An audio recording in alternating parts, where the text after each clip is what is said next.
ನಮ್ಮ ಜೊತೆ ಬಿಜೆಪಿ ಯುವ ನಾಯಕರು, ಶಾಸಕರು ಹಾಗೂ ರಾಜ್ಯ ಬಿಜೆಪಿ ಉಪಾಧ್ಯಕ್ಷರಾಗಿರ್ತಕ್ಕಂಥ BY ವಿಜೇಂದ್ರ ಅವರಿದ್ದಾರೆ. ವಿಜೇಂದ್ರ ಅವರೇ, ಈ ಹೋರಾಟದ ರೂಪುರೇಷೆ ಏನು?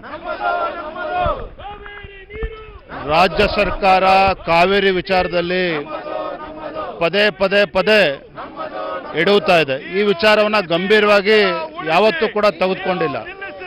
ಕಳೆದ 22-23 ದಿನಗಳಿಂದ ಮಂಡ್ಯ ಭಾಗದ ರೈತರು ರಸ್ತೆಗಿಳಿದಿದ್ದಾರೆ. ಕಾವೇರಿ ಕೊಳ್ಳದ ರೈತರು ಹೋರಾಟವನ್ನು ನಡೆಸ್ತಾ ಇದ್ದಾರೆ. ನಿನ್ನೆ ಬೆಂಗಳೂರು ಬಂದ್ ಕೂಡ ಆಗಿದೆ. ಆದರೆ ರಾಜ್ಯ ಸರ್ಕಾರ ಕುಂಭಕರ್ಣ ನಿದ್ರೆಯಲ್ಲಿ ಮುಳುಗಿರ್ತಕ್ಕಂಥದ್ದು ಎಲ್ಲರೂ ಕೂಡ ಗೊತ್ತಾಗ್ತಾ ಇದೆ. ಪ್ರತಿ ಹಂತದಲ್ಲೂ ಕೂಡ ಇವತ್ತು ಎಕ್ಸ್ಪರ್ಟ್ಗಳು ಹೇಳ್ತಾ ಇದ್ರು, ಮುಂದೆ ಮುಂಗಾರು ಸಮಸ್ಯೆ ಇದೆ, ಮಳೆ ಸರಿಯಾಗಿ ಆಗೋದಿಲ್ಲ ಅಂತೇಳಿ ಗೊತ್ತಿದ್ರು ಕೂಡ ಮುಂದೆ ಯಾವ ರೀತಿ ಸಮಸ್ಯೆ ಉದ್ಭವಿಸ್ಬೋದು ಕಾವೇರಿ ವಿಚಾರದಲ್ಲಿ ಅಂತೇಳಿ ಅವತ್ತೇ ಅರ್ಥ ಮಾಡಿಕೊಂಡು ಎಚ್ಚೆತ್ಕೋಬೇಕಾಗಿತ್ತು. ಪರಿಹಾರ ಏನು ಸರ್? ಈಗ ರಾಜ್ಯ ಸರ್ಕಾರ ನಿಮ್ಮ ಪ್ರಕಾರ ತಪ್ಪು ಮಾಡಿದೆ, ಪರಿಹಾರ ಏನು ಸರ್? ಅದಕ್ಕೆ ಸರ್ಕಾರನೇ ಉತ್ತರ ಕೊಡಬೇಕು. ಪರಿಹಾರ ಏನು ಅವ್ರು ಕಂಡುಕೊಳ್ಬೇಕು. ತಮಿಳುನಾಡು ಮುಖ್ಯಮಂತ್ರಿಗಳನ್ನ ಭೇಟಿ ಮಾಡಲಿ. ನಿಮ್ಮ ರಾಜಕಾರಣಕ್ಕೆ ಭೇಟಿ ಮಾಡ್ತೀರಿ ತಮಿಳುನಾಡು ಮುಖ್ಯಮಂತ್ರಿ, ಬೇರೆ ಬೇರೆ ರಾಜ್ಯದ ಮುಖ್ಯಮಂತ್ರಿಗಳನ್ನ.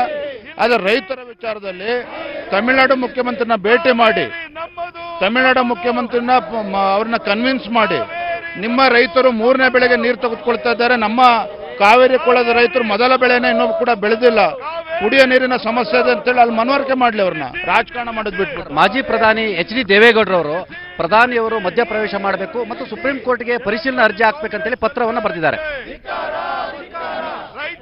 ಮಾಜಿ ಪ್ರಧಾನಮಂತ್ರಿಗಳು ದೇವೇಗೌಡರು ಪತ್ರ ಬರೆದಿರ್ತಕ್ಕಂಥ ನಾನು ಕೂಡ ಪತ್ರಿಕೆಯಲ್ಲಿ ನೋಡಿದ್ದೇನೆ. ನಾನು ಚಿಕ್ಕೋನು, ಆದರೆ ಈ ವಿಚಾರದಲ್ಲಿ ಈಗಾಗಲೇ ಸುಪ್ರೀಂ ಕೋರ್ಟ್ ಆದೇಶದ ಮೇರೆಗೆ Kaveri water management authority constitute ಆಗಿದೆ. ಇದಾದ ನಂತರನೂ ಕೂಡ ಕೇಂದ್ರ ಸರ್ಕಾರ ಯಾವ ರೀತಿ ಕಮಿಟಿ ಮಾಡೋದಕ್ಕೆ ಸಾಧ್ಯ ಇದೆ ನನಗಂತೂ ಅದು ಅರ್ಥ ಆಗಿಲ್ಲ. ದೇವೇಗೌಡರು ಹಿರಿಯರಿದ್ದಾರೆ, ಅವ್ರ ಜೊತೆ ಚರ್ಚೆ ಮಾಡ್ತಾರೆ, ಎಲ್ಲ ಪಕ್ಷದ ಹಿರಿಯರು ಕೂಡ ಚರ್ಚೆ ಮಾಡ್ತಾರೆ. ರಾಜ್ಯದ 25 ಬಿಜೆಪಿ ಸಂಸದರ ಪಾತ್ರ ಏನು?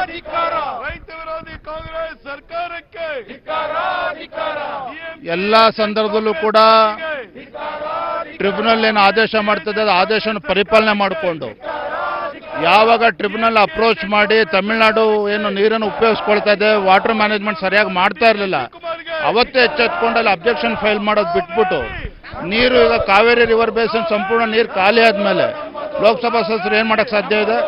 ಅಂದರೆ ನಿಮ್ಮ ಉದ್ದೇಶ ರಾಜಕಾರಣ ಮಾಡೋದೇ ಹೊರತು ಇವತ್ತು ರೈತರಿಗೆ ಸಮಸ್ಯೆಗೆ ಸ್ಪಂದನೆ ಮಾಡಬೇಕು ಅಂತಕ್ಕಂಥ ಪ್ರಾಮಾಣಿಕ ಕಳಕಳಿ ಇವತ್ತು ರಾಜ್ಯ ಸರ್ಕಾರಕ್ಕೆ ಇಲ್ಲದೆ ಇರೋದೇ ಇವತ್ತು ಈ ಪರಿಸ್ಥಿತಿ ನಿರ್ಮಾಣ ಆಗಿದೆ. ರಾಜಕೀಯ ಹೊರತುಪಡಿಸಿ ನಿಮ್ಮ ಆತ್ಮೀಯರಾಗಿರ್ತಕ್ಕಂಥ ಜಲಸಂಪನ್ಮೂಲ ಸಚಿವ DK ಶಿವಕುಮಾರ್ ಅವರು ಈ ಹೋರಾಟದಲ್ಲಿ ವಿಫಲರಾಗಿದ್ದಾರೆ. DK ಶಿವಕುಮಾರ್ ಅವರು ಈ ರಾಜ್ಯದ ನೀರಾವರಿ ಸಚಿವರು, ಎಲ್ರಿಗೂ ಆತ್ಮೀಯರಿದ್ದಾರೆ.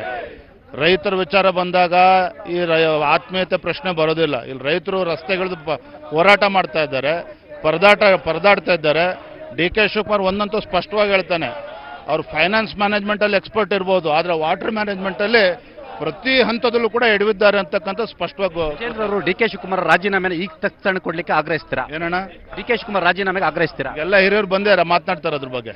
ಕೊನೆಯದಾಗಿ ಇವತ್ತಿನ ಪ್ರತಿಭಟನೆ ಬಹಳಷ್ಟು ವಿಶೇಷ. HD ಕುಮಾರಸ್ವಾಮಿ ಈ ಪ್ರತಿಭಟನೆಗೆ ಭಾಗಿಯಾಗ್ತಿದ್ದಾರೆ. ರೈತರ ವಿಚಾರ ಬಂದಾಗ ಎಲ್ಲ ಇದು ಪಕ್ಷಾತೀತ ಹೋರಾಟ ಆಗಬೇಕಾಗಿದೆ. ಇಡೀ ಕರ್ನಾಟಕದಲ್ಲಿ ಆ ರೀತಿ ಹೋರಾಟ ನಡೀತಾ ಇದೆ. ಅದೇ ರೀತಿ ಇವತ್ತು ಬೆಂಗಳೂರಿನಲ್ಲೂ ಕೂಡ ಯಡಿಯೂರಪ್ಪನವರ ನೇತೃತ್ವದಲ್ಲಿ, ಮಾನ್ಯ ಕಟೀಲ್ ಅವರ ನೇತೃತ್ವದಲ್ಲಿ HD ಕುಮಾರಸ್ವಾಮಿ ಎಲ್ಲರೂ ಸೇರಿ ಇವತ್ತು ಒಗ್ಗಟ್ಟಾಗಿ ಹೋರಾಟವನ್ನು ಮಾಡ್ತಾ ಇದ್ದೇವೆ. HD ಕುಮಾರಸ್ವಾಮಿ ಅವರು ಭಾಗಿಯಾಗ್ತಿರೋದಕ್ಕೆ ತಮ್ಮ ಅಭಿಪ್ರಾಯ ಏನಣ್ಣ? HD ಕುಮಾರಸ್ವಾಮಿ ಅವರು ಭಾಗಿಯಾಗ್ತಿರೋದಕ್ಕೆ ತಮ್ಮ ಅಭಿಪ್ರಾಯ? ಕಾವೇರಿ ಹೋರಾಟಕ್ಕೆ ಒಂದು ದೊಡ್ಡ ಶಕ್ತಿ ಬಂದಂತಾಗಿದೆ. ಧನ್ಯವಾದ.